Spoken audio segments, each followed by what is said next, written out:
ರಾಜಸ್ಥಾನದ ರಣಥಂಬೋರ್ ರಾಷ್ಟ್ರೀಯ ಉದ್ಯಾನ ಅಂತ ಇದೆ. ಅಲ್ಲೇನೋ ಕೆಲಸ ಮಾಡ್ತಾ ಇದ್ವಿ ಜನವರಿ ತಿಂಗಳು. ಹಾಗಾಗಿ ಬಹಳ ಚಳಿ ಇರುತ್ತೆ ರಾಜಸ್ಥಾನದಲ್ಲಿ ಆ ಸಮಯದಲ್ಲಿ. ಬೆಳಗ್ಗೆ ನೀವು ನಮ್ಮ ಕೆಲಸ ಎಲ್ಲ ಪ್ರಾರಂಭ ಆಗೋದು ಬೆಂಗಳೂರಿನಲ್ಲಿ ಕೆಲಸ ಪ್ರಾರಂಭ ಆಗೋದು 9 ಗಂಟೆ. ವನ್ಯಜೀವಿ ವಿಜ್ಞಾನಿಗಳಿಗೆ ಕೆಲಸ ಪ್ರಾರಂಭ ಆಗೋದು ಬೆಳಗ್ಗೆ 5 ಗಂಟೆಗೆ. ಕಾಡಿನಲ್ಲಿ ನೀವು ಕೆಲಸ ಮಾಡ್ಬೇಕು ಅಂದ್ರೆ 5 ಗಂಟೆಗೆ ಪ್ರಾರಂಭ ಮಾಡ್ತೀವಿ. ನಡ್ಕೊಂಡು ಹೋಗ್ತಾ ಇದ್ವಿ, ಎಲ್ಲಾ ಕಡೆ ಇಬ್ಬನಿ ಇತ್ತು, ಹಾಗಾಗಿ ಹೆಚ್ಚು ಕಾಣ್ತಾ ಇರಲಿಲ್ಲ. ತುಂಬಾ ಚಳಿ ಇದ್ರಿಂದ ಟೋಪಿ ಹಾಕೊಂಡಿದ್ವಿ, ಮಫ್ಲರ್ ಸುತ್ಕೊಂಡಿದ್ವಿ. ಹಾಗಾಗಿ ನನಗೆ ಕೇಳಿಸ್ತಾನೆ ಇರಲಿಲ್ಲ ಚೆನ್ನಾಗಿ. ಹಂಗಾಗ ನಾನು ನನ್ನ ಸ್ನೇಹಿತ ನಡ್ಕೊಂಡು ಹೋಗ್ಬೇಕಾದ್ರೆ, ಗಿರೀಶ್ ಅಂತ ಹೇಳಿ ಚಿಕ್ಕಮಂಗ್ಳೂರು, ನಡ್ಕೊಂಡು ಹೋಗ್ಬೇಕಾದ್ರೆ ನನ್ಗೇನೋ ಅನ್ಸು ನಾವು ನಡೀತಿರೋ ಹಾದಿ ಪಕ್ಕದಲ್ಲಿ ಏನೋ ಕೂತಿದೆ ಅಂತ. ನಿಂತ್ಕೊಂಡು ನೋಡಿದ್ರೆ ಅಲ್ಲಿ ಒಂದು 10 ಮೀಟರ್ ದೂರ ಒಂದು ಹುಲಿ ಕೂತಿದೆ. ಅದು ನಮ್ಮನ್ನ ನೋಡ್ತಾ ಇತ್ತು. ಬಹುಶಃ ನಾನು ಅದನ್ನ ಅಲ್ಲಿದೆ ಅಂತ ಗೊತ್ತಾಗ್ಲಿಲ್ದಿದ್ರೆ ನಾನು ಅವುಗಳನ್ನ ದಾಟ್ ಹೋಗ್ಬಿಡ್ತಾ ಇದ್ವಿ. ನಾವು ಹುಲಿಗೂ ಗೊತ್ತಿತ್ತು ನಾವು ಹೋಗ್ತಾ ಇದ್ವಿ ಅಂತ, ಆದ್ರೆ ನಮ್ಮನ್ನ ದಾಟ್ ಹೋಗ್ಲಿಕ್ಕೆ ಬಿಟ್ಬಿಟ್ರೋದೇನೋ, ನಮಗೆ ಗೊತ್ತೇ ಆಗ್ತಾ ಇರಲಿಲ್ಲ ಹುಲಿ ಕೂತಿದೆ ಅಲ್ಲಿ ಅಂತ. ಹಾಗಾಗಿ ಆ ಹುಲಿ ಕಂಡ ತಕ್ಷಣ ನಿಂತ್ಕೊಂಡೆ. ಗಿರೀಶನ್ಗೆ ಹೇಳ್ದೆ, ಅಂದ್ರೆ ಕೈ ಚಿಕ್ಕಿ ನಿಂತ್ಕೋ, ಇಲ್ಲಿ ಹುಲಿ ಇದೆ ಅಂತ ಹೇಳಿ. ನಾವು ಹುಲಿ ನೋಡ್ತಾ ಇದ್ವಿ, ಹುಲಿ ನಮ್ಮನ್ನ ನೋಡ್ತು. ಅಷ್ಟು ಹತ್ರದಲ್ಲಿ ನಡಿಗೆಯಲ್ಲಿ, ನೀವು ಸಫಾರಿಲಿ ಗಾಡಿಲಿ ಕೂತಿರೋದು ಬೇರೆ ವಿಚಾರ, ಕಾಲ್ನಡಿಗೆಯಲ್ಲಿ ಹೋಗ್ಬೇಕಾದ್ರೆ ಹುಲಿ ಅಷ್ಟು ಹತ್ರದಲ್ಲಿ ಅದ್ರ ಕಣ್ಣನ್ನ ನೀವು ನೋಡೋದಿದೆಯಲ್ಲ, ಅದೊಂದು ಅಭೂತಪೂರ್ವ ಎಕ್ಸ್ಪೀರಿಯನ್ಸ್, ಅನುಭವ ಅದು. ಅದ್ರದ್ದು ಕಣ್ಣಿನ ಬಣ್ಣ, ಅದ್ರ ಉಸಿರಾಡೋದು ನಮಗ್ ಕೇಳಿಸ್ತಾ ಇದೆ, ನಾವು ಉಸಿರಾಡೋದು ಬಹುಶಃ ಅದಕ್ಕೆ ಕೇಳಿಸ್ತಾ ಇದೆ ಅನ್ಸುತ್ತೆ.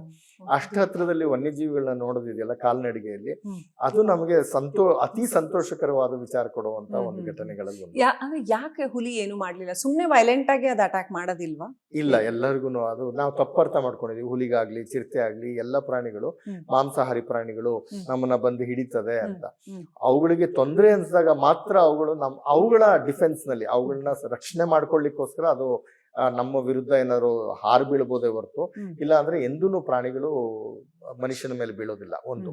ಎರಡನೇದು, ಆ ಪ್ರಾಣಿಗಳ ಮೆನ್ಯೂ ಕಾರ್ಡ್ ನಲ್ಲಿ, ಅಂದ್ರೆ ನೀವು ಹೋಟ್ಲಿಗೆ ಹೋದಾಗ ಮೆನ್ಯೂ ಕಾರ್ಡ್ ಕೊಡ್ತಾರಲ್ಲ, ಮೆನ್ಯೂ ಕಾರ್ಡ್ ನಲ್ಲಿ ಬೇರೆ ಪ್ರಾಣಿಗಳಿದಾವೆ, ಮನುಷ್ಯ ಅಂತ ಬರ್ದೇ ಇಲ್ಲ. ಇಲ್ಲ ನಾವು ಪ್ರಾಣಿಗಳ ಮೆನ್ಯೂ ಕಾರ್ಡ್ ನಲ್ಲಿ ನಮ್ಮ ಮೆನು ಕಾರ್ಡ್ ಅಲ್ಲಿ ನಾವು ಯಾವ್ದನ್ ಬೇಕಾದ್ರೂ ಸೇರ್ಸ್ಕೊಂಡ್ಬಿಡ್ತೀವಲ್ವಾ? ಹೌದು. ಹಾಗಾಗಿ ನಮ್ಮ ಮೆನು ಕಾರ್ಡ್ ನಲ್ಲಿ ನಮ್ಮ ಮೆನು ಕಾರ್ಡ್ ನಲ್ಲಿ ಪ್ರಾಣಿಗಳಿದ್ರು, ಪ್ರಾಣಿಗಳ ಮೆನು ಕಾರ್ಡ್ ನಲ್ಲಿ ಮನುಷ್ಯ ಇಲ್ಲ. ಅದು ತಲೆತಲಾಂತರದಿಂದನೂ ಅದೇ ತರ ಇರುವಂತ ವಿಚಾರ. ಎಲ್ಲೋ ಆಕಸ್ಮಿಕವಾಗಿ ಅಲ್ಲಿ ಇಲ್ಲಿ ಮನುಷ್ಯನ ಹತ್ಯೆ ಆಗ್ತದೆ ಪ್ರಾಣಿಗಳಿಂದ, ವನ್ಯಜೀವಿಗಳಿಂದ. ಬಹುಶಃ ಬೆಂಗಳೂರಿನ ಟ್ರಾಫಿಕ್ ನಲ್ಲಿ ಹೆಚ್ಚು ಜನ ಸಾಯ್ತಾರೆ ಹೊರತು ವನ್ಯಜೀವಿಗಳಿಂದ ಸಾಯೋದಿಲ್ಲ. ಆದ್ರೆ ಪ್ರತಿ ಸಾವುನು ಬಹಳ ವಿಷಾದನಕಾರಿಯ ವಿಚಾರ. ನಾನು ಅದನ್ನ ಖಂಡಿತ ಒಪ್ಪೋದಿಲ್ಲ. ನಾವು ಆದಷ್ಟು ಅದನ್ನ ನಾವು ಜಾಗರೂಕತೆಯಿಂದ ವನ್ಯಜೀವಿಗಳು ಮಾನವನ ಸಂಘರ್ಷದಲ್ಲಿ ಮಾನವ ಪ್ರಾಣ ಕಳ್ಕೊಳ್ಳೋದನ್ನ ತಡೆಯೋದು ಬಹಳ ಮುಖ್ಯ ಅಂತ. ಓಕೆ, ಈಗ ಹಲವು ಹುಲಿ ಸರಣಿ ಸಾವಿನ ಘಟನೆಗಳನ್ನ ಕೇಳ್ತಾ ಬಂದ್ವಿ. ಒಂದ್ ಕಡೆ ಅಂತೂ MM ಹಿಲ್ಸ್ ಅಲ್ಲಿ ವಿಷಪ್ರಾಶನ ಮಾಡ್ಬಿಟ್ರು ಹುಲಿಗೆ ಅಂತ, 5-6 ಹುಲಿಗಳು ಸತ್ತೋದ್ವು ಅನ್ನುವಂತ ಒಂದು ಘಟನೆ ಬಹಳ ಸದ್ದು ಮಾಡ್ತು ಅಂತ. ಏನ್ ಹೇಳಕ್ ಬಯಸ್ತೀರಿ ಈ ಹುಲಿ ಮಾನವ ಸಂಘರ್ಷದ ಬಗ್ಗೆ ಮತ್ತು ಈ ಪರ್ಟಿಕ್ಯುಲರ್ ಘಟನೆಗಳ ಬಗ್ಗೆ? ಇತ್ತೀಚಿನ ದಿನಗಳಲ್ಲಿ ಈ ವರ್ಷದ ಜೂನ್ ತಿಂಗಳು ಮತ್ತೆ ನಂತರ ಆಗಸ್ಟ್ ತಿಂಗಳಲ್ಲಿ ಮಲೆ ಮಹದೇಶ್ವರ ವನ್ಯಜೀವಿ ಧಾಮದಲ್ಲಿ ಮೊದಲನೇ ಬಾರಿಗೆ ಜೂನ್ ನಲ್ಲಿ 5 ಹುಲಿಗಳನ್ನ ಒಟ್ಟಿಗೆ ವಿಷಪ್ರಸಾನದಿಂದ ಸತ್ತೋಯ್ತು. ಒಂದು ತಾಯಿ ಮತ್ತು 4 ಮರಿಗಳು. ಆ ತಾಯಿದೇನಂತ ಹೇಳಿದ್ರೆ, ನಾವು ಬಹಳ ವರ್ಷದಿಂದ ಅಲ್ಲಿ ಕ್ಯಾಮ್ರಾ ಟ್ರ್ಯಾಪ್ ಮಾಡ್ತಾ ಇದ್ವಿ. ಸುಮಾರು ಒಂದು 15 ವರ್ಷದಿಂದ ಕ್ಯಾಮ್ರಾ ಟ್ರ್ಯಾಪ್ ಮಾಡ್ತಿದ್ವಿ. ಆ ಸತ್ತೋಗಿದ್ದ ತಾಯಿ ನಮ್ಗೆ 2013ನೇ ವರ್ಷದ, ಅಂದ್ರೆ 13 ವರ್ಷದಿಂದನೂ ನಮ್ಮ ಕ್ಯಾಮ್ರಾ ಟ್ರ್ಯಾಪ್ ನಲ್ಲಿ ಬರ್ತಾ ಇದೆ. ಅದು ಪುಟ್ಟು ಮರಿ ಆದಾಗಿಂದನೂ ನಾವು ನೋಡಿದೀವಿ ಆ ತಾಯಿನ. ಅದು ತೇಗನಟ್ಟಿ ಕೆರೆ ಅಂತ ಒಂದು PG ಪಾಳ್ಯ ಅಂತ ವನ್ಯಜೀವಿ ವಲಯದಲ್ಲಿ ನಮ್ಮ ಕ್ಯಾಮ್ರಾ ಟ್ರ್ಯಾಪ್ ನಲ್ಲಿ ಸಿಕ್ಕೋದು. ಅದ್ರ ತಾಯಿಗೆ 3 ಮರಿಗಳಿದ್ವು. ಆ 3 ಮರಿಗಳಲ್ಲಿ ಇದು ಸಹ ಒಂದು ಮರಿ. ನಂತರ ಅದೇ ತಾಯಿಯ ಜಾಗದಲ್ಲೇ ಸ್ವಲ್ಪ ಭಾಗವನ್ನ ಇದು ತಗೊಂಡು ತನ್ನ ವಸಾಹತುನ ಅಲ್ಲಿ ಸ್ಥಾಪಿಸಿ, ನಂತರ ಪ್ರತಿ 2-3 ವರ್ಷಕ್ಕೆ ತನ್ನದೇ ಆದ 3-4 ಮರಿಗಳನ್ನ ಹಾಕ್ತಾ ಇತ್ತು. ತುಂಬಾ ಇಂಗ್ಲಿಷ್ ನಲ್ಲಿ ನಾವು ಹೇಳ್ಬೇಕಂದ್ರೆ it was a very productive female. ಅಂದ್ರೆ ವನ್ಯಜೀವಿ ಸಂರಕ್ಷಣೆಗೆ, ಹುಲಿ ಸಂರಕ್ಷಣೆಗೆ ಸಾಕಷ್ಟು ತನ್ನಿಂದ ಅದು ಹೊಸ ಹುಲಿಗಳಿಗೆ ಜನ್ಮ ಕೊಡ್ತಾ ಇದ್ದಿದ್ದು ಬಹಳ ಮುಖ್ಯವಾದ ವಿಚಾರ ಆಗಿತ್ತು. ಆದ್ರೆ ಜೂನ್ ತಿಂಗಳಲ್ಲಿ ಒಂದು ದನನ ಅಲ್ಲಿ ಕೊಪ್ಪ ಗಾಜನೂರ್ ಅಂತ ಒಂದು ಊರಿದೆ ಹತ್ತಿರದಲ್ಲಿ. ಆ ಊರಿನ ಒಬ್ಬ ವ್ಯಕ್ತಿ ದನ ಹಿಡಿದು ಬಿಡ್ತು ಅಂತ ಹೇಳಿ ಅವನು ಬಂದು ವಿಷ ಹಾಕ್ಬಿಟ್ಟ. ಯಾವುದು ಆ ದನ ಹಿಡಿದಿದ್ದ ದನದಕ್ಕೆ. ಆ ವಿಷ ಹಾಕಿದ ಅಂದ್ರೆ ಪ್ರತಿಕಾರವಾಗಿ ಆ ವಿಷ ಹಾಕಿದ ತಕ್ಷಣ ಅದು ಫ್ಯೂರೋಡಾನ್ ಅಂತ ಒಂದು ವಿಷ, ಕೆಮಿಕಲ್ ಪೆಸ್ಟಿಸೈಡ್, ಅದು ಅಂದ್ರೆ ಕೀಟನಾಶಕ. ಅಲ್ಲಿ ತುಂಬಾ ಚೆಂಡು ಎಲ್ಲದಕ್ಕೂ ಹಾಕ್ತಾರೆ ಅದನ್ನ ತಂದು ಆ ಫ್ಯೂರೋಡಾನ್ ಹಾಕ್ಬಿಟ್ಟಿದ್ದ ಆ ವ್ಯಕ್ತಿ ದನದ ಮೇಲೆ. ಅವನು ವಾಪಸ್ ಹೋಗಿದ್ದಾನೆ. ಆದ್ರೆ ಅವನು ಅದನ್ನ ಮುಂಚೆನೆ ಪ್ಲಾನ್ ಮಾಡಿದಾನೆ ಆ ವ್ಯಕ್ತಿ. ಅದಕ್ಕಿಂತ 4 ದಿವಸದ ಮುಂಚೆ ಅವ್ನಿಗೆ ಇನ್ನೊಂದು ದನ ಹಿಡಿದಿತ್ತಂತೆ, ದನ ಸತ್ತಿಲ್ಲ, ದನಕ್ಕೆ ಗಾಯ ಆಗಿತ್ತಂತೆ. ಅವನಿಗೆ ಅದು ಕೋಪ ಬಂದ್ಬಿಟ್ಟು ಇನ್ ಮತ್ತೆ ಹಿಡಿದ್ರೆ ನಾನು ಇದಕ್ಕೆ ವಿಷ ಹಾಕ್ತೀನಿ ಅಂತ ನಿರ್ಧಾರ ಮಾಡಿ, ಇದು 4 ದಿವಸ ಆದ್ಮೇಲೆ ಈ ಅವ್ನ ದನ ಹಿಡಿದ್ಮೇಲೆ ತಂದು ವಿಷ ಹಾಕ್ಬಿಟ್ಟು ಅವನ ಮಾವನ್ ಮಗನ ಯಾರನ್ನೋ ಮೋಟರ್ ಬೈಕಲ್ಲಿ ಕರ್ಕೊಂಡ್ಬಂದು ವಿಷ ಹಾಕ್ಬಿಟ್ಟು ವಾಪಸ್ ಹೋಗಿದ್ದಾರೆ. ಆ ವಿಷಯುಕ್ತ ದನವನ್ನ ಬಂದು ಈ ತಾಯಿ ತಿಂದು ಸತ್ತೋಗಿದೆ. ಜೊತೆಗೆ 4 ಮರಿಗಳಿತ್ತಲ್ಲ, ಸುಮಾರು 1 ವರ್ಷದ ವಯಸ್ಸಿನ ಮರಿಗಳು. ಆ 4 ಮರಿಗಳು ಸತ್ತೋಗ್ಬಿಡ್ತವೆ. ಅದೊಂದು ನೋಡ್ಲಿಕ್ಕೆ ಹೋದಾಗ ನಾನು ಒಂಥರ ಹೆಂಗ್ ಅನ್ಸ್ತದೆ ಅಂದ್ರೆ, ಈ ಶೋಲೆ ಚಿತ್ರ ನೋಡಿದಿರೋ ಇಲ್ವೋ ನಂಗೆ ಗೊತ್ತಿಲ್ಲ ನೀವು. ಶೋಲೆ ಚಿತ್ರದಲ್ಲಿ ಇನ್ಸ್ಪೆಕ್ಟರ್ ಸಂಜೀವ್ ಕುಮಾರ್ ಇದಾರಲ್ಲ, ಅವರು ಮನೆಯವ್ರನ್ನೆಲ್ಲ ಈ ಗಬ್ಬರ್ ಸಿಂಗ್ ಬಂದು ಕೊಂದ್ಬಿಟ್ಟಿರ್ತಾನೆ. ಅವನು ಸಂಜೀವ್ ಕುಮಾರ್ ಮನೆಗೆ ರಜಕ್ಕೆ ಅಂತ ಬಂದಾಗ ಸೊಸೆಗೆ ಸೀರೆ ಇಟ್ಕೊಂಡ್ ಬಂದಿರ್ತಾನೆ, ಮೊಮ್ಮಕ್ಳಿಗೆ ಸ್ವೀಟ್ ಎಲ್ಲ ತಂದಿಟ್ಕೊಂಡಿರ್ತಾನೆ. ಅವ್ನ ಮನೆಗೆ ಬಂದು ನೋಡಿದ್ರೆ ದಾರುಣವಾದ ಒಂದು ಘಟನೆ ನಡೆದಿರುತ್ತೆ. ಎಲ್ಲ ಮೊಮ್ಮಕ್ಳನ್ನೆಲ್ಲ ಸತ್ತೋಗಿರ್ತಾರೆ, ಆ ಉಯ್ಯಾಲೆ ತೂಗ್ತಾ ಇರುತ್ತೆ. ಒಂಥರ ಅದು ಹೇಳಕ್ಕಾಗಲ್ಲ, ಅಷ್ಟು ಒಂಥರ ಘೋರವಾದ ಘಟನೆ ನಮ್ಗೆ ಚಿತ್ರದ ಮೇಲೆ ತೋರಿಸ್ತಾರೆ ಅವರು. ಅದೇ ತರ ಅನ್ಸ್ಬಿಡ್ತು ನನ್ಗೆ ಅಲ್ಲಿ ಹೋದಾಗ. 4 ಮರಿಗಳು, 2 ಮರಿಗಳು ಒಂದ್ ಕಡೆ ಬಿದ್ದಿದೆ, ಇನ್ನೊಂದ್ ಮರಿ ಇನ್ನೊಂದ್ ಕಡೆ ಬಿದ್ದಿದೆ, ಇನ್ನೊಂದ್ ಮರಿ ಅಲ್ಲಿಂದ ಸುಮಾರು 100 ಮೀಟರ್ ದೂರದಲ್ಲಿ ಒಂದು. ನೀವು ಅವುಗಳನ್ನೆಲ್ಲ ಕ್ಯಾಮೆರಾ ಟ್ರಾಪಿಂಗ್ ಅಲ್ಲಿ ರೆಗ್ಯುಲರ್ ಆಗಿ ನೋಡಿದ್ವಿ. ಮತ್ತೆ ಅವತ್ತು ಸತ್ತೋಗಿದ್ದಾಗಲ ನನಗೆ ಕರೆದಿದ್ರು ಅಲ್ಲಿ ಅರಣ್ಯಾಧಿಕಾರಿಗಳು. ಮತ್ತೆ ಸರ್ಕಾರ ಸಹ ಒಂದು ಸಮಿತಿ ನಿರ್ಮಿಸಿತ್ತು. ಆ ಸಮಿತಿಯಲ್ಲಿ ನನ್ನ ಸದಸ್ಯನಾಗಬಹುದಾಗ ನೋಡಿದಾಗ ಒಂಥರ ಏನಪ್ಪಾ ಇದು, ಹಿಂಗೆ ನಾವು ಮನುಷ್ಯರು ಇಷ್ಟು ಕ್ರೂರಿಗಳಾಗ್ಬಿಟ್ಟಿದೀವಿ. ಆ ದನ ಸತ್ತೋದಾಗ ಖಂಡಿತ ಅದು ಅವರಿಗೆ ಪರಿಹಾರ ಸಿಕ್ಬೇಕು, ಅದು ಒಳ್ಳೆ ವಿಚಾರ ಅಲ್ಲ.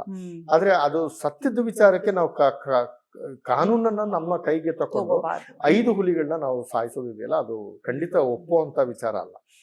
ಯಾಕೆಂದ್ರೆ ಅದು ಇನ್ನು ಮಲೈಮಹದೇಶ್ವರ ಬೆಟ್ಟದಲ್ಲಿ ಹುಲಿಗಳ ಸಂಖ್ಯೆ ಈಗ ಒಂಥರ ಚೇತರಿಸ್ಕೊಳ್ತಾ ಇದೆ. ಹಿಂದೆಲ್ಲ ವೀರಪ್ಪನಿಂದಾಗಿ ಅಷ್ಟೊಂದು ಪ್ರಾಣಿಗಳ ಹತ್ಯೆ ಆಗಿತ್ತು, ಆನೆಗಳ ಹತ್ಯೆ ಆಗಿತ್ತು. ಆಗ ಈಗ ಸ್ವಲ್ಪ ಚೇತರಿಸ್ಕೊಳ್ತಿದ್ದಂತ ಸಮಯದಲ್ಲಿ ಈ 5 ಹುಲಿಗಳು ಸತ್ತೋಗಿದ್ದು ಬಹಳ ಘೋರವಾದ ಘಟನೆ. ಅದಾದ 2 ತಿಂಗಳ ನಂತರನೇ ಅಲ್ಲಿ ಹತ್ತಿರದಲ್ಲಿ ಇನ್ನೊಂದು ಪಚ್ಚೆದೊಡ್ಡಿ ಅಂತ ಒಂದು ಗ್ರಾಮದಲ್ಲಿ ಮತ್ತೆ ಹುಲಿ ಒಂದು ದನವನ್ನ ಹಿಡಿದಿತ್ತು ಅಂತ ಆ ಹಳ್ಳಿಯವರನ್ನೇ ಹೋಗ್ಬಿಟ್ಟು ಇದಕ್ಕೆ ದನಕ್ಕೆ ವಿಷ ಹಾಕಿದ್ದಾರೆ. ಆ ವಿಷ ತಿಂದು ಒಂದು 12 ವರ್ಷದ ಗಂಡು ಹುಲಿ ಸತ್ತೋಗಿದೆ. ಗಂಡು ಹುಲಿ ಸತ್ತೋಗಿರೋದು ಅವ್ರಿಗೆ ಗೊತ್ತಾಗಿ ಅದನ್ನ ಮತ್ತೆ ಕಡಿದು 3 ಭಾಗ ಮಾಡಿ ಔಸಿಡ್ಲಿಕ್ಕೆ ಪ್ರಯತ್ನ ಪಟ್ಟು ಅರಣ್ಯ ಇಲಾಖೆ ಅಧಿಕಾರಿಗಳ ಹತ್ರ ಸಿಕ್ಕಾಕೊಂಡಿದ್ದಾರೆ. ಈ 6 ಹುಲಿಗಳು ಸತ್ತೋಗಿರೋದಿಲ್ಲ ಬಹಳ ಬೇಜಾರಾಗುವಂತ ವಿಚಾರ. ಅದು ಮಾನವ ವನ್ಯಜೀವಿ ಸಂಘರ್ಷದ ಒಂದು ಅತಿರೇಕ ಅಂತ ಹೇಳ್ತಾರಲ್ಲ ಅದು. ಅದಾದ ನಂತರ ಇತ್ತೀಚಿನ 4 ವಾರಗಳಲ್ಲಿ ಬಂಡೀಪುರದ ಸುತ್ತಮುತ್ತ 3 ಜನ ತೀರೋದ್ರು, ಒಬ್ಬನಿಗೆ ಬಹಳ ತೀವ್ರವಾಗಿ ಗಾಯ ಆಗಿದೆ. ಇದೆಲ್ಲದಕ್ಕೂ ಕಾರಣಗಳಿರುತ್ತೆ. ಪಾರಿಸರಿಕ ಕಾರಣಗಳಿದೆ, ಸಾಮಾಜಿಕ ಕಾರಣಗಳಿದಾವೆ. ನಾವು 2 ದೃಷ್ಟಿಕೋನದಿಂದ ನೋಡ್ಬೇಕಾಗುತ್ತೆ. ಪಾರಿಸರಿಕ ದೃಷ್ಟಿಕೋನ ಬಂಡೀಪುರದ ವಿಚಾರ ಏನಂತ ಹೇಳಿದ್ರೆ, ಬಂಡೀಪುರದಲ್ಲಿ ನಿರಂತರವಾಗಿ ಹುಲಿಗಳ ಸಂಖ್ಯೆ ಜಾಸ್ತಿ ಆಗ್ತಾ ಇದೆ. ಯಾಕೆ ಜಾಸ್ತಿ ಆಗ್ತಾ ಇದೆ ಅಂದ್ರೆ, ಒಂದು ಅಲ್ಲಿರುವಂತ ಆವಾಸ ಸ್ಥಾನ ಅವುಗಳಿಗೆ ಸೂಕ್ತವಾಗಿದೆ. ಎರಡನೇದು 40 ವರ್ಷಗಳಿಂದ 4 ದಶಕಗಳಿಂದ ಆ ಪ್ರದೇಶಕ್ಕೆ ಸೂಕ್ತವಾದ ರಕ್ಷಣೆಯನ್ನು ಕೊಟ್ಟಿದ್ವಿ, ಹುಲಿಗಳ ಸಂಖ್ಯೆ ಜಾಸ್ತಿ ಆಗಿದೆ. ಇನ್ನೊಂದು ನಾವು ಮಾಡಿರೋದು ಏನಂತ ಹೇಳಿದ್ರೆ, ಹುಲಿಗಳಿಗೆ ಅನುಕೂಲವಾಗಿ ಆ ಆವಾಸ ಸ್ಥಾನವನ್ನ ನಾವು ನಿರ್ವಹಣೆ ಮಾಡ್ತಾ ಇದ್ವಿ. ಅತಿಯಾಗಿ ನಿರ್ವಹಣೆ ಮಾಡ್ಬಿಟ್ಟಿದ್ವಿ. ನಿರ್ವಹಣೆ ಅಂತ ಹೇಳಿದ್ರೆ ಕೆರೆ ಕಟ್ಟೆ ಕಟ್ಟೋದು, ಪ್ರಾಣಿಗಳಿಗೆ ವರ್ಷ ಪೂರ್ತಿ ನೀರು ಸಿಕ್ಕೋ ಹಂಗೆ ಹೆಚ್ಚು ಕೆರೆ ತೋಡೋದು, ಅಲ್ಲಿ ಸೋಲಾರ್ ಪಂಪ್ ಹಾಕ್ಬಿಟ್ಟು ಬೋರ್ವೆಲ್ ಹಾಕಿ ವರ್ಷ ಪೂರ್ತಿ ಪ್ರಾಣಿಗಳಿಗೆ ನೀರು ಸಿಕ್ಕೋ ಹಂಗೆ ಮಾಡೋದು ಅಂತೆಲ್ಲ ಮಾಡ್ತೀವಿ.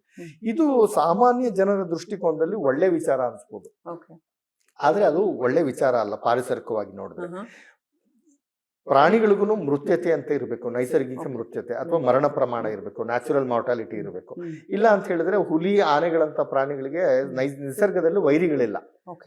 ಹಂಗಾಗಿ 5 ವರ್ಷಕ್ಕೆ ಸಾಯುವಂತ ಹುಲಿ 15 ವರ್ಷ ಇರುತ್ತೆ. ಮತ್ತೆ ಹೊಸ ಹುಲಿಗಳು ಅದಕ್ಕೆ ಸೇರ್ಪಡೆ ಆಗ್ತಾನೆ ಇರುತ್ತೆ. ಆ ಸಂಖ್ಯೆಗೆ ಆ ಹುಲಿಗಳ ಸಂಖ್ಯೆ ಜಾಸ್ತಿ ಆದಾಗ ಕಾಡು ಹಿಗ್ತಾ ಇಲ್ಲ, ಅವುಗಳ ಆವಾಸ ಸ್ಥಾನ ಹಿಗ್ತಾ ಇಲ್ಲ. ಅಂತ ಸಮಯದಲ್ಲಿ ಕೆಲವು ಹುಲಿಗಳು ಕಾಡಿನಿಂದ ಆಚೆ ಬಂದು ರೈತರ ಜಮೀನು, ರೈತರ ಹೊಲ ಗದ್ದೆ ತೋಟ ಇಂಥ ಕಡೆ ಸೇರ್ಕೊಂಡು ಮಾನವ ವನ್ಯಜೀವಿ ಸಂಘರ್ಷ ಆಗ್ಲಿಕ್ಕೆ ಪೂರಕವಾಗ್ತದೆ. ಇದು ಬಂಡೀಪುರದಲ್ಲಿ ಆಗಿರುವಂತ ವಿಚಾರ. ನಾವು ಅತಿಯಾದ ನಿರ್ವಹಣೆ ಮಾಡಿದೀವಿ ಆವಾಸ ಸ್ಥಾನದ್ದು. ಹಂಗಾಗಿ ವರ್ಷ ಪೂರ್ತಿ ಪ್ರಾಣಿಗಳಿಗೆ ನೀರು ಆಹಾರ ಸಿಕ್ಕುತ್ತೆ, ಪ್ರಾಣಿಗಳು ಸಾಯೋದಿಲ್ಲ. ಅವಾಗ ಸಾಯದಲ್ಲೇ ಇದ್ರೆ ಸಂಖ್ಯೆ ಹೆಚ್ಚಾಗುತ್ತೆ, ಸಂಖ್ಯೆ ಹೆಚ್ಚಾಗ್ತಾನೆ ಹೋಗುತ್ತೆ. ಹಂಗಾಗಿ ನಾವು ಪಾರಿಸರಿಕ ಧಾರಣಾ ಶಕ್ತಿ ಎಷ್ಟಿದೆ ಅಂತ ನೋಡ್ಬೇಕು. ಬಂಡೀಪುರದಲ್ಲಿ ಇವತ್ತು 150 ಇಂದ 160 ಹುಲಿ ಇದೆ. ಬಹುಶಃ ನನ್ನ ಅಭಿಪ್ರಾಯದಲ್ಲಿ ಅಲ್ಲಿನ ಪಾರಿಸರಿಕ ಧಾರಣಾ ಶಕ್ತಿ ಕೇವಲ 100 ಹುಲಿಗಳು. ನಾವು ಅದನ್ನ ಹೆಚ್ಚಿಗೆ ಮಾಡಬಾರ್ದು. ಅನೈಸರ್ಗಿಕವಾಗಿ ಹಿಂಗೆ ನೀರ್ ಕೊಟ್ಟು ಹೆಚ್ಚು ನೀರ್ ಸೊ ಕೊಟ್ಟು ನಾವು ಹೆಚ್ಚು ಹುಲಿಗಳನ್ನ ಸಾಕ್ಬೇಕು ಅಂದ್ರೆ ಹೆಚ್ಚು ಕಾಡನ್ನ ವ್ಯವಸ್ಥೆ ಮಾಡಬೇಕು. ಕಾಡನ್ನ ಹೆಚ್ಚು ಕಾಡಿನ ಪ್ರದೇಶ ಹಿಗ್ಬೇಕು, ಅಥವಾ ಕಾಡನ್ನ ಏನು ಕಾಡು ಕಡಿತಾ ಇದೀವಿ ಹಲವಾರು ವಿಚಾರಗಳಿಗೆ, ಅಭಿವೃದ್ಧಿ ಯೋಜನೆಗಳಿಗೆ, ಕೃಷಿಗೆ, ಅದನ್ನ ಕಡಿಮೆ ಮಾಡಬೇಕೆ ಹೊರತು ನಾವು. ಈ ರೈತರಿಗೆ ಏನು ಪರಿಹಾರ ಹೇಳ್ಬೋದು? ಪಾಪ ದನ ಕಳ್ಕೊಂಡವ್ರು, ಅವ್ರಿಗೆ ಜೀವನಕ್ಕೆ ಬೇರೆ ಏನು ಇರೋದಿಲ್ಲ, ಅವರು ಬಹಳ ಕಷ್ಟಪಟ್ಟು ಅವ್ರ ಮನೆ ಸದಸ್ಯರ ಹಾಗೆ ಹಸುಗಳನ್ನ ಸಾಕಿರ್ತಾರೆ. ಹೌದು ಹಾಗಾಗಿ ಅವ್ರಿಗೆ ಅಷ್ಟು ಸಿಟ್ಟು ಬರುತ್ತೆ. ಹೌದು ಮತ್ತೆ ಅವ್ರ ಬದುಕು ಬಹಳ ಕಷ್ಟ ಇರತ್ತೆ ಅಲ್ಲಿ. ಹೌದು ನಿಮ್ಗೆ ಗೊತ್ತು ಕಾಡಂಚಿನ ಜನರ ಬದುಕೋದು ಎಷ್ಟು ಹೌದು, ಕಷ್ಟ ಅಂತ. ಹೌದು. ಹೇಗೆ ನಾವು ಅದನ್ನ ಸುಧಾರಿಸಬಹುದು? ಸರ್ಕಾರಗಳು ಹೇಗೆ ಏನ್ ಮಾಡ್ಬೇಕಿತ್ತು ಅದಕ್ಕೆ? ಒಂದು ಅಂದ್ರೆ ಸರ್ಕಾರ ಪರಿಹಾರ ಕೊಡುತ್ತೆ, ಓಕೆ ಆದ್ರೆ ಪರಿಹಾರ ಕೊಡೋದು ಮಾರುಕಟ್ಟೆಗೆ ಆಧಾರಿತವಾಗಿ ಪರಿಹಾರ ಕೊಡೋದಿಲ್ಲ ಸರ್ಕಾರ. ಓಕೆ ಈಗ ಒಂದು ದನ, ಜರ್ಸಿ ದನ ಸತ್ರೆ ಅದಕ್ಕೆ 80,000 1 ಲಕ್ಷ ರೂಪಾಯಿ ಆದ್ರೆ ಸರ್ಕಾರ 40,000 50,000 ಕೊಡ್ತಾರೆ. ಆ ಕೊಡೋ ಹಣನು 1 ವರ್ಷ ಆದ್ಮೇಲೆ ಬರುತ್ತೆ. ಹಾಗಾಗಿ ಸರ್ಕಾರ ಅದನ್ನು ಮಾರುಕಟ್ಟೆ ಆಧಾರಿತ ಪರಿಹಾರ ಕೊಡಬೇಕು. ಮತ್ತೆ ಇವಾಗ ದನ ಹಿಡಿದ್ರೆ ಇವತ್ತು ಹಿಡಿದ್ರೆ 1 ತಿಂಗಳೊಳಗಡೆ ಅವನಿಗೆ, ರೈತನಿಗೆ ಹಣ ಬರೋ ಹಂಗ್ ಮಾಡಿದ್ರೆ ರೈತನ ಕೋಪನೂ ಕಡಿಮೆ ಆಗುತ್ತೆ. ಮತ್ತೆ ರೈತರು ಅಷ್ಟೇ, ಅಯ್ಯೋ ಅದನ್ನು ಹುಲಿನೂ ಒಂದು ಪ್ರಾಣಿ ಸ್ವಾಮಿ, ಆನೆನೂ ಒಂದು ಪ್ರಾಣಿ ಸ್ವಾಮಿ, ಅದಕ್ಕೂ ಒಂದು ಹೊಟ್ಟೆ ಇದೆ, ಅದಕ್ಕೂ ಆಹಾರ ಬೇಕು ಅಂತ ಅವ್ರಿಗೂ ಬಹಳ ಮೃದುತ್ವ ಇದೆ. ಆದ್ರೆ ತೀರಾ ಆದಾಗ, ಅತಿಯಾಗಿ ಆದಾಗ ಅವ್ರ ದನಗಳನ್ನ ಹಿಡಿದು ಅವರಿಗೆ ಪರಿಹಾರನೇ ಸಿಕ್ಕಲೇ ಇದ್ದಂತಹ ಸಮಯದಲ್ಲಿ ಅವ್ರಿಗೆ ಕೋಪ ಬರುತ್ತೆ. ನಿಮಗೆ ಕೋಪ ಬಂದಾಗೆ ನಮ್ದೇನೋ ಮೋಟರ್ ಬೈಕ್ ಹಾಳಾಗಿ ಇನ್ಶೂರೆನ್ಸ್ ಬರ್ಲಿಲ್ಲ ಅಂದ್ರೆ ಹೇಗಾಗುತ್ತೆ, ಅದೇ ತರ ಅದನ್ನು. ಹಾಗಾಗಿ ಸರ್ಕಾರ ಪರಿಹಾರ ಕೊಡೋದನ್ನ ಜಾಸ್ತಿ ಮಾಡ್ಬೇಕು, ಹೆಚ್ಚು ಮಾಡ್ಬೇಕು, ಮತ್ತೆ ಬೇಗ ಪರಿಹಾರ ಕೊಡೋಂಗ್ ಮಾಡ್ಬೇಕು. ಇದು ಒಂದು ಅಲ್ಪ ಕಾಲದ ಒಂದು ಅಂದ್ರೆ short term solution. Long term solution, ದೀರ್ಘಾವಧಿಯಾಗಿ ನಾವು ನೋಡ್ಬೇಕು ಅಂದ್ರೆ ಈಗೇನು ತಪ್ಪು ನಿರ್ವಹಣೆ ಮಾಡ್ತಾ ಇದೀವಿ, ವನ್ಯಜೀವಿಗಳ ಆವಾಸ ಸ್ಥಾನ, ನೀರ್ ಹೆಚ್ಚು ಮಾಡೋದು, ಹುಲ್ಲುಗಾವಲು ಮಾಡೋದು, ಇದನ್ನ ನಿಲ್ಸ್ಬೇಕು ನಾವು. ಇದನ್ನ ನಿಲ್ಸಿದ್ರೆ ಪಾರಿಸರಿಕವಾಗಿ ಒಂದು ಪ್ರದೇಶದಲ್ಲಿ ಎಷ್ಟು ಹುಲಿ ಇರ್ಬೇಕು ಅಷ್ಟೇ ಹುಲಿ ಇರುತ್ತೆ. ಇಲ್ಲ ಅಂದ್ರೆ ನೈಸರ್ಗಿಕ ಮೃತ್ಯತೆಗೆ ನಾವು ಅವಕಾಶ ಮಾಡ್ಕೊಡೋದಿಲ್ಲ. ಬಂಡೀಪುರದಲ್ಲಿ ಒಂದು ತಾಯಿ ಹುಲಿ ಸತ್ತೋಗಿದೆ ಇತ್ತೀಚೆಗೆ. ಅವುಗಳಿಗೆ 4 ಮರಿ ಇತ್ತು ಅಂತ. ಆ 4 ಮರಿನ ಇವಾಗ ಜನ ಒಳ್ಳೆ ಮೃಗಾಲಯದ ಮರಿಗಳ ತರ ಸಾಕ್ತಾ ಇದಾರೆ ಅದನ್ನೀಗ. ಅದಕ್ಕೆ ಮಾಂಸ ಕೊಡೋದು, ಅವುಗಳಿಗೆ ಸಂರಕ್ಷಣೆ ಮಾಡೋದು, ಅದೆಲ್ಲ ಅದು ಮಾಡಬಾರ್ದು. ಅವಾಗ ಆ 4 ಹೊಸ ಹುಲಿಗಳಿಗೆ ಸ್ಥಾನ ಎಲ್ಲಿದೆ? ಈಗ ಕಾಡು ಹಿಗ್ಗಿಲ್ಲ. ಹಾಗಾಗಿ ಅದು ಪರಿಸರ ಅಥವಾ ನಿಸರ್ಗ ಅದಕ್ಕೆ ಏನ್ ನಿರ್ಧಾರ ಮಾಡುತ್ತೆ, ಅವುಗಳ ಹಣೆ ಬರಹ ಅದನ್ನ ನಿರ್ಧಾರ ಮಾಡ್ಲಿಕ್ಕೆ ನಾವು ಬಿಡಬೇಕು. ಅದೇ ರೀತಿನಲ್ಲಿ ನಾವು ಈ ಆನೆ ಮಾನವ ಸಂಘರ್ಷ ತುಂಬಾ ನೋಡ್ತಾ ಇದೀವಿ. ಹೆಂಗೆ ಅಂದ್ರೆ ಪ್ರತಿ ದಿನ ಒಂದ್ ಸುದ್ದಿ ಇರುತ್ತೆ, ಪ್ರತಿ ದಿನ ಒಂದ್ ವಿಜುವಲ್. ಈಗ ಒಂದು ಆಕ್ಸಿಡೆಂಟ್ ವಿಜುವಲ್ ಹೆಂಗ್ ಬರುತ್ತೋ ಅಷ್ಟರ ಮಟ್ಟಿಗೆ ಆನೆಗಳು ಹಳ್ಳಿಗಳಿಗೆ ನುಗ್ಗುವಂಥದ್ದು. ಎಸ್ಪೆಷಲಿ ಮಂಡ್ಯ ಸೈಡು, ಹಾಸನ, ಸಕಲೇಶ್ಪುರ, ಬೇಲೂರು, ಪ್ರತಿ ದಿನ ಸುದ್ದಿಗಳು ಬರ್ತವೆ. ಹೌದು ಹೌದು. ಯಾಕೆ ಅಷ್ಟೊಂದು ಜಾಸ್ತಿ ಆಗ್ತಾ ಇದೆ? ನಾವು ಹೆಂಗ್ ಹ್ಯಾಂಡಲ್ ಮಾಡ್ಬೇಕು ಅದನ್ನ ಅಂತ? ಹೌದು. ಒಂದು ನಾನು ಮುಂಚೆ ಹೇಳಿದಾಗೆ ನಿರ್ವಹಣೆ. ಆನೆಗಳಿಗೂ ಸಹ ಯಾವುದೇ ನೈಸರ್ಗಿಕ ವೈರಿಗಳಿಲ್ಲ. ಅವುಗಳಿಗೆ ವೈರಿಗಳು ಅಂತ ಹೇಳಿದ್ರೆ ಆಹಾರ ಮತ್ತು ನೀರು ಮತ್ತು ಆಹಾರದ ಕೊರತೆ. ಅದು ನೈಸರ್ಗಿಕವಾಗಿ ಕೆಲವು ಸಲ ಕಡಿಮೆ ಇರುತ್ತೆ, ಕೆಲವು ಸಲ ಜಾಸ್ತಿ ಆಗುತ್ತೆ. ಈಗ ಮಳೆಗಾಲ, ಈ ವರ್ಷ ತುಂಬಾ ಮಳೆ ಬಂದಿದೆ ಕೆಲವು ಪ್ರದೇಶದಲ್ಲಿ, ಕೆಲವು ಪ್ರದೇಶದಲ್ಲಿ ಮಳೆ ಬಂದಿಲ್ಲ. ಮಳೆ ಬಂದಿಲ್ಲದಂತಹ ಸಮಯದಲ್ಲಿ ಕೆಲವು ಆನೆಗಳ ಸಂಖ್ಯೆ ಕಡಿಮೆ ಆಗ್ತದೆ, ಕೆಲವು ಪ್ರದೇಶದ ಆನೆಗಳ ಸಂಖ್ಯೆ ಕಡಿಮೆ ಆಗುತ್ತೆ, ಅಥವಾ ಮರಿಗಳ ಆನೆಗಳು ಸತ್ತೋಗ್ತವೆ. ಅದು ನಿಸರ್ಗದ ಒಂದು ಸರ್ವೈವಲ್ ಆಫ್ ದ ಫಿಟ್ಟೆಸ್ಟ್ ಅಂತ ಹೇಳ್ತಾರಲ್ಲ, ಅದು ಒಂದು ಭಾಗ.